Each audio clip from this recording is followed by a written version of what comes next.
नमस्कार दोस्तों, आपका स्वागत है गणित के गुरुजी यूट्यूब एजुकेशनल चैनल पर। दोस्तों, आज का जो वीडियो है वह है लूसेंट की वास्तुनिष्ठ सामान्य ज्ञान पर आधारित। दोस्तों, यह लूसेंट की 2023 की न्यू एडिशन का बुक है, जिसकी सीरीज हमारे इस चैनल पर लगातार जारी है। दोस्तों, इस बुक में काफ़ी नए क्वेश्चन ऐड किए गए हैं, तो यदि आपने अभी तैयारी करना शुरू किया हो या पहले से भी आपने तैयारी की हो तो यह बुक हमारे इस चैनल पे बिल्कुल शुरू से शुरुआत हुई है और हम इस बुक को जल्द ही पूरा करेंगे। दोस्तों, ये बहुत ही महत्वपूर्ण बुक है सभी एक दिवसीय गवर्नमेंट जॉब एग्जाम्स के लिए, तो हमारे साथ मिलकर इस बुक का रिवीजन पूरा कीजिए। दोस्तों, इसमें भारतीय इतिहास के सभी चैप्टर हमने करवा दिए हैं, सभी टॉपिक इसमें कंप्लीट हो गए हैं। प्राचीन भारत है, मध्यकालीन भारत है और आधुनिक भारत है, ये सभी हमने टॉपिक करवा दिए हैं। इसकी हमने अलग से प्लेलिस्ट बना रखी है, दोस्तों उसे जरूर देखें। और दोस्तों, अभी हमारा चल रहा है भारतीय इतिहास। आज हम भारतीय इतिहास का पहला टॉपिक करेंगे,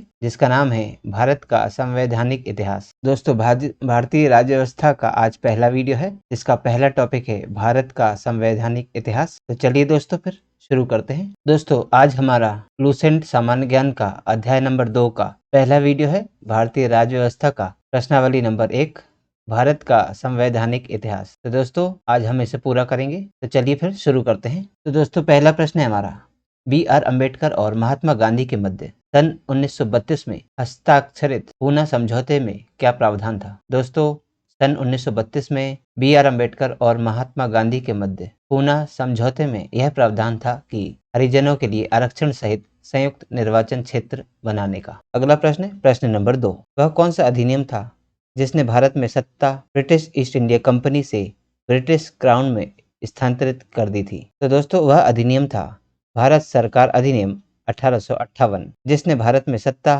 ब्रिटिश ईस्ट इंडिया कंपनी से ब्रिटिश क्राउन में स्थानांतरित कर दी थी। अगला प्रश्न है प्रश्न नंबर 3, निम्नलिखित में से किस अधिनियम द्वारा भारत के गवर्नर जनरल को अध्यादेश जारी करने की शक्ति प्रदान की गई? तो दोस्तों, वह अधिनियम था भारतीय परिषद अधिनियम 1861। इस अधिनियम के द्वारा भारत के गवर्नर जनरल को अध्यादेश जारी करने की शक्ति प्रदान की गई थी। अगला प्रश्न है प्रश्न नंबर 4, यह सिद्धांत की स्वतंत्र भारत के लिए नए संविधान को तैयार करना मुख्यतः खुद भारतीयों की जिम्मेदारी होनी चाहिए, पहली बार निम्नलिखित में से किस एक में स्वीकार किया गया था? तो दोस्तों, यह सिद्धांत स्वीकार किया गया था लिनलिथगो का अगस्त प्रस्ताव में कि नए संविधान को तैयार करना खुद भारतीयों की जिम्मेदारी होनी चाहिए। अगला प्रश्न है प्रश्न नंबर 5, रेगुलेटिंग एक्ट कब पारित किया गया? तो दोस्तों, रेगुलेटिंग एक्ट पारित किया गया था 1773 ईस्वी में। अगला प्रश्न है प्रश्न नंबर 6, भारत के गवर्नर जनरल को किस एक्ट के द्वारा अपनी समिति के निर्णय को अस्वीकार करने का अधिकार मिला? तो दोस्तों, वह एक्ट था 1786 का अमेंडमेंट एक्ट,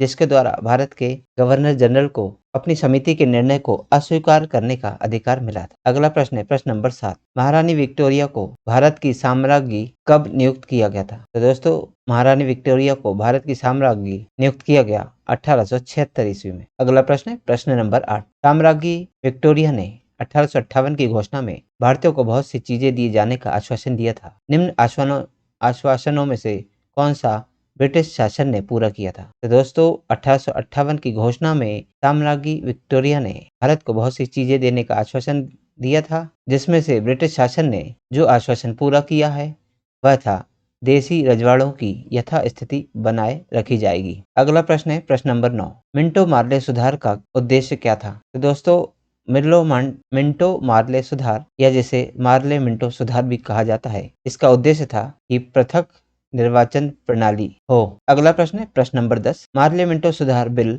किस वर्ष पारित किया गया था? तो दोस्तों, मार्ले मिंटो सुधार बिल जो है वह 1909 में पारित किया गया था। अगला प्रश्न नंबर 11, मुसलमानों के लिए अतिरिक्त निर्वाचक मंडल प्रारंभ में किसके द्वारा लाया गया था? तो दोस्तों, मुसलमानों के लिए अतिरिक्त निर्वाचक मंडल प्रारंभ में मार्ले मिंटो सुधार 1909 के द्वारा लाया गया था। अगला प्रश्न है प्रश्न नंबर 12, 1909 के इंडियन काउंसिल एक्ट में किस बात की व्यवस्था की गई थी? 1909 के इंडियन काउंसिल एक्ट में सांप्रदायिक प्रतिनिधित्व की व्यवस्था की गई थी। अगला प्रश्न है प्रश्न नंबर 13, मॉन्टेग्यू चेम्सफोर्ड सुधार में प्रावधानों का सार क्या था? तो दोस्तों, मॉन्टेग्यू चेम्सफोर्ड सुधार में यह प्रावधान का सार था कि प्रांतों में दोहरा शासन हो। अगला प्रश्न है प्रश्न नंबर 14, 1946 का कैबिनेट मिशन 3 मंत्रियों से गठित था, निम्नलिखित में से कौन इसका सदस्य नहीं था? तो दोस्तों, कैबिनेट मिशन के 3 जो मंत्री थे वे थे Lord Pethick Lawrence, A.V. Alexander और सर स्टेफर्ड क्रिप्स, और जो इनके सदस्य में शामिल नहीं था वह था लॉर्ड एमरी। अगला प्रश्न है प्रश्न नंबर 15। कैबिनेट मिशन योजना के विषय में कौन सा सही नहीं है? तो दोस्तों कैबिनेट मिशन योजना के विषय में जो सही नहीं है वह है पाकिस्तान की स्वीकृति, जबकि कैबिनेट मिशन योजना में जो सही है वह है प्रांतीय समूहीकरण, भारतीय सदस्यों वाला अंतरिम मंत्रिमंडल और संविधान निर्माण का अधिकार। तो दोस्तों इसमें जो योजना में के विषय में सही नहीं है वह बताना था, इसलिए ऑप्शन सी इसमें करेक्ट आंसर हो जाएगा। अगला प्रश्न है प्रश्न नंबर 16। भारत का संविधान लागू होने तक स्वतंत्रता के पश्चात इसका शासन किसके अंतर्गत चलाया गया? तो दोस्तों भारत का संविधान लागू होने तक स्वतंत्रता के पश्चात भारत का शासन 1935 के भारत सरकार अधिनियम के अनुसार चलाया गया था। अगला प्रश्न है प्रश्न नंबर 17। भारतीयों को वर्ष 1947 में सार्वभौम सत्ता सौंपने की योजना निम्न में से किस नाम से जानी गई? तो दोस्तों भारतीयों को वर्ष 1947 में सार्वभौम सत्ता सौंपने की योजना माउंटबेटन योजना के नाम से जानी गई। अगला प्रश्न है कौन सुमेल नहीं है? तो दोस्तों ये कुछ सूचियां दी गई है जिसमें हमें बताना है कि कौन इसमें सुमेलित नहीं है। तो दोस्तों पहला है पार्लियामेंटो सुधार, यह सांप्रदायिक प्रतिनिधित्व पर आधारित था, ये सही है। भारत सरकार अधिनियम 1935 यह स्वशासन पर आधारित था, ये भी सही है। और कैबिनेट मिशन जो है वो संविधान सभा का गठन से संबंधित थी, ये भी सही है। लेकिन साइमन कमीशन जो है वह भारत विभाजन से संबंधित थी, ये सही नहीं है। तो ऑप्शन डी इसमें करेक्ट आंसर हो जाएगा। अगला प्रश्न है प्रश्न नंबर 19। भारत शासन अधिनियम 1919 के अंतर्गत विधायिका का अंतिम निर्वाचन किस वर्ष किया गया था? विधायिका का अंतिम निर्वाचन 1945 में किया गया था। अगला प्रश्न है प्रश्न नंबर 20। अखिल भारतीय महासंघ स्थापित करने का प्रावधान किस सरकारी अधिनियम में किया गया था? तो दोस्तों अखिल भारतीय महासंघ स्थापित करने का प्रावधान भारत सरकार के अधिनियम 1935 में किया गया था। अगला प्रश्न है प्रश्न नंबर 21। निम्न में से किस अधिनियम ने केंद्र में द्वैध शासन प्रणाली को स्थापित किया? तो दोस्तों केंद्र में द्वैध शासन प्रणाली को स्थापित करने वाला अधिनियम था भारत शासन अधिनियम 1935। अगला प्रश्न है प्रश्न नंबर 22। संघीय प्रणाली का पहला प्रयास भारत सरकार अधिनियम किस भारत सरकार अधिनियम के द्वारा किया गया था? दोस्तों संघीय प्रणाली का पहला प्रयास भारत सरकार अधिनियम 1935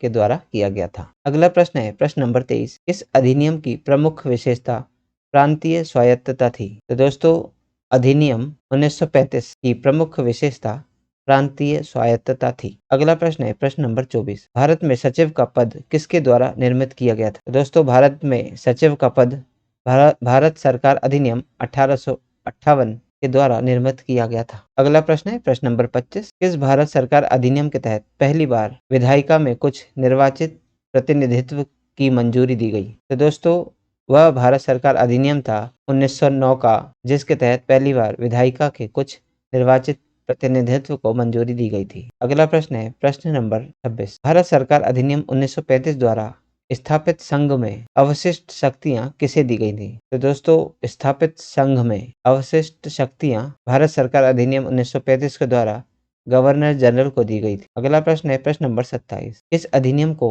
मॉन्टेग्यू चेम्सफोर्ड सुधार के नाम से जाना जाता है? तो दोस्तों यह भारत सरकार का भारत शासन अधिनियम 1919 था, जिसे मॉन्टेग्यू चेम्सफोर्ड सुधार के नाम से जाना जाता था। अगला प्रश्न है प्रश्न नंबर 28। सूची 1 तथा सूची 2 को सुमेल कीजिए तथा नीचे दिए गए कूट से सही उत्तर चुनिए। तो दोस्तों सूची 1 और सूची 2 को सुमेलित करना है। सूची 1 में कुछ घटनाएं दी हैं और सूची 2 में ये किसके द्वारा प्रस्तावित किए गए उनके नाम दिए हैं। तो दोस्तों सबसे पहला है अगस्त घोषणा, यह की गई थी लॉर्ड मॉन्टेग्यू के द्वारा। अगस्त प्रस्ताव किया गया था लॉर्ड लिनलिथगो के द्वारा। अगस्त संकल्प को प्रस्तावित किया गया था महात्मा गांधी के द्वारा। और प्रत्यक्ष कार्यवाही दिवस का प्रस्ताव रखा था मोहम्मद अली जिन्ना ने। तो दोस्तों ए का 2 है, बी का 1 है, सी का 4 है और डी का 3 है।